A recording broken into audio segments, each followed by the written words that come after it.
You mentioned something about Bolivia. Where are you on Bolivia? Management.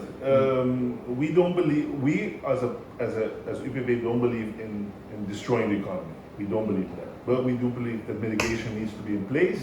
I know Mr. Bremar as a friend before even he purchased, because he was a client that came to eat, and before he even decided to buy the property, I spoke to him.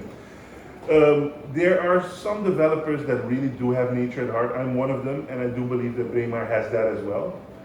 If you ever spoke to him, you would know that. So I do believe in, it's too early to say what we want with Bolivia. I do believe that nature has to be on the first place, and I do think he has that in mind. I can't speak for him, but I've seen the presentations he's had. If he can make them possible, I think it'll be a great project. I do believe that it's a big property. It has a lot of nature and significant value to a lot of Bonaireans, to a lot of history, to a lot of, for the culture. I do believe that he has the proper plans. I don't believe in no development like certain parties said. I do not believe in that because again, it's hard for me as a developer to buy a property and where you as a whole will tell me you can't do anything with that property. You should have told me from the beginning. But again, that's a different story. What I just want to say is we are not for destroying the economy like certain parties have promised, but we do believe that right now, development has to, right now Bonaire is not doing the proper job for the people that it has. So right now we believe that there has to be better economy for everyone. Right now we're not providing that at all for our people. So why should we continue growing? Well, people are actually even saying that, look, we don't have an unemployment problem. Exactly. People have, in fact, they are keeping 2 jobs just to keep their head above water. The problem is that... But let's be honest, that has to do with COVID.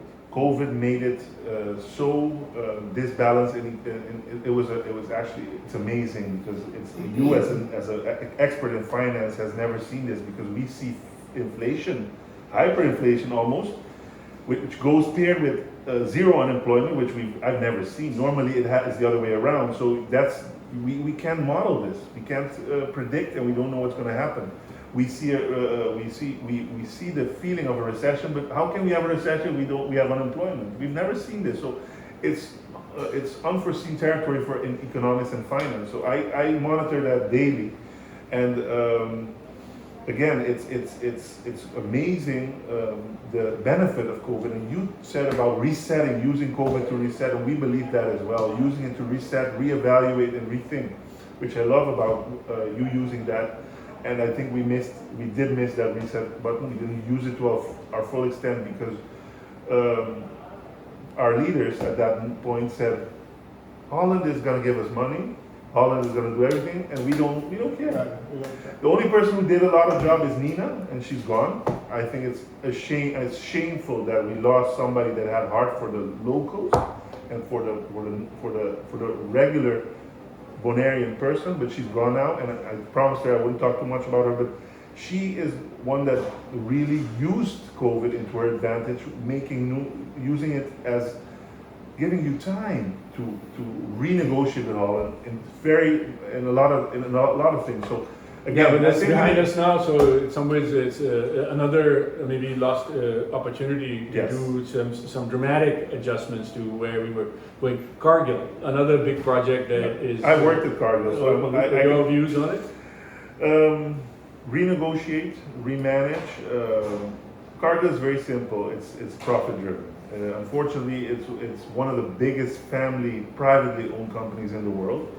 They do a lot of bad for the environment. But in terms of looking at only for Bonaire, and I'm not only going to say that, Bonaire, Cargill, if I were in the government, I would tell them, pack up your crap and leave. I would have the balls to do that. Mm-hmm. It's because, like Ramosito said, it takes up too much space. That's one. The brine that they produce is detrimental for the coral reefs. That's 2. And it benefits 30 employees. That's paying low belasting, that's paying a little bit of ABB. But Cargill does a really mean thing, and it sells its salt to its own business units. So you will never know. They'll tell you, oh, we sold 400,000 tons of salt. for very little money. We lost money, but they sold it to their own business unit, and they will never tell you internally what they really made on that. Because let's be honest, the salt we use is pristine. It can be used for water treatment, which is very high in demand right now, and they're just saying, "Oh no," but we have it as a let's put it this way, As a minimum loss, just barely covering a cost. Yeah, and I work there, so I can say a lot about it. And again, I don't believe we do have to make. Of course, those 30 people need jobs, and we can't just tell them tomorrow. But I do think that there's a different scale we can do with Cargill. But again, it requires vision. It requires leadership. I don't think we should develop salt company. It should be made something maybe into something in a cultural aspect. This is not your effort to try to grab onto this pristine land so you can actually put high-rise apartments in. No, it's for me to see where we can have the kite surfers have their own spot instead of saying having Cargill say no, we won't give you that spot because we want more property. That's what's happening now because they want more property to expand Cargill. They want a piece of Radio Nederland. And they're saying, no, but we won't let your kiters use our property, our beach, which is crazy because one of the most, the Atlantis where people kite, it belongs to them. They're saying, no, pack up your crap and leave. So again, I think we should have leaders and people with vision to see a major project for Cargill. And that does not include at all development. I just say it can be used as a pillar. It's one of the most beautiful places on Bonaire. It has a very beautiful flamingo sanctuary, which you and I will never get to see because it's restricted area. So again, I think it can be made into a sanctuary for. It can be an economic viable. Yeah, but there's more. It has to be.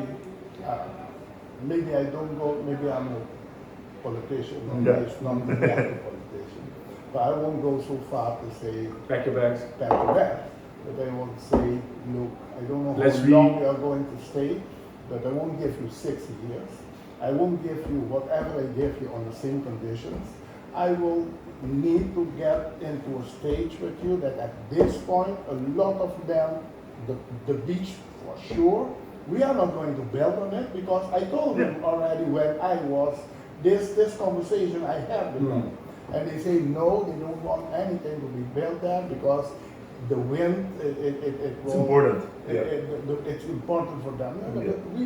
We also don't want to. We sign with you. We don't do anything over there, but we have to be able to use our land. It's our land. So in a new structure, the Cargill, and that is what. And I told James also because he is also in. He is not in the leading place, but he is in a place, and he will stop it. We can let someone of Curaçao come and negotiate Cargill for the island. Which is what is happening. No, it's someone they hire from Curaçao to come here and do it. I told him, James, look, how it's possible. We negotiated KLM. We negotiated cruise ship. Bonaire. Cruise We ship. negotiated and we can't do it ourselves. Why can't we? So that's why, for what I know, they stopped the negotiations and we will open it back. And I think we need to have Cargill will go maybe in 30 years and 40 years. We can build something that will be good for Bonaire and that can be good for them. So, but that means that the shore, you need to be able to control that. And then, although Blue Destination is a way of covering Miguel Courier's plan, our plan, and give it a party color of blue. This time, nobody knows that's the truth. Let me see this. So we need to sit and deal with Cargill. I think they are open to deal what is good for the island too. They came in the 60s when we didn't have nothing. Everyone was glad, and if they wanted the whole island, we would have given them back then. So at this point, we need to appreciate it. Airport. Where do you see the airport? That's another big. The airport has been with KLM historically a very powerful engine for the island. I mean, there was a time where It was a jump-off point for Ecuador and for Peru, and in fact, it was like 6 to 8 flights a day coming through and all that. You, of course, were quite, I think, instrumental in the positioning. Where do you see the role that the airport plays in our economy, in our society, in our future? It needs to play a much bigger role. Much bigger. But we are not doing anything. The concept of the airport was before, and then maybe they won't be glad with me at this point again, but it's impossible for the airport to give away its most important part of land, that part in front, to give it away for nothing. For Car rental. For the car rental. It's stupid. Yes. And let's keep it like that. But that makes it the point that we don't have the facility now to make it bigger or put other things at that part. So maybe we have to move it. I understand that they don't want to move it anymore, but there are a lot of other things that we can do there to bring high quality tourists and things like that to Bonaire with a place that a lot of people can come. But the development of blue energy, blue destination, green destination, whatever you want to call it, we have to make some proper infrastructure to be able to get it. Yes. And we are not doing it. So, and all of that we can do, being part of Holland, and to get utilize Holland involved. But you need your own part vision. of- You need yeah, which is your main point. That look, we lack that vision. We don't have vision. So how can we go? We don't know how to sell that vision. Yeah. We don't want to. We go to Holland only to talk with ambtenaren. So, anyway, when I said to someone in Curaçao that we are going to put KLM on Bonaire, that guy, he sat on the ground and left. Said no way. Dream on, Ramosito. We did. I sit with the, how you call it, Kamer. The chamber of Chamber, no. The first chamber. First, the Tweede Kamer. Tweede Kamer. In Yeah. Holland, they told them, look, our vision is we want to be part of Holland and forget about it because we won't stay under Curaçao. They fell on the floor laughing. No, they didn't do that. They said, you are crazy. How can you think cannot. that you can be part of Holland 900,000 kilometers closer? No, but we have that right. Here we are. Yes. But you need to have a vision and you need to fight for a vision, and it will cost you something, maybe not. And I told them, they told, yeah, look what happened to Jesus. Even Jesus Christ, that did the best thing, even what they say in the Bible. Yes. Get He paid the price. Up, and he He paid the price. Who am I? Oh, yeah. So anyway, so there are some things that we have to. The part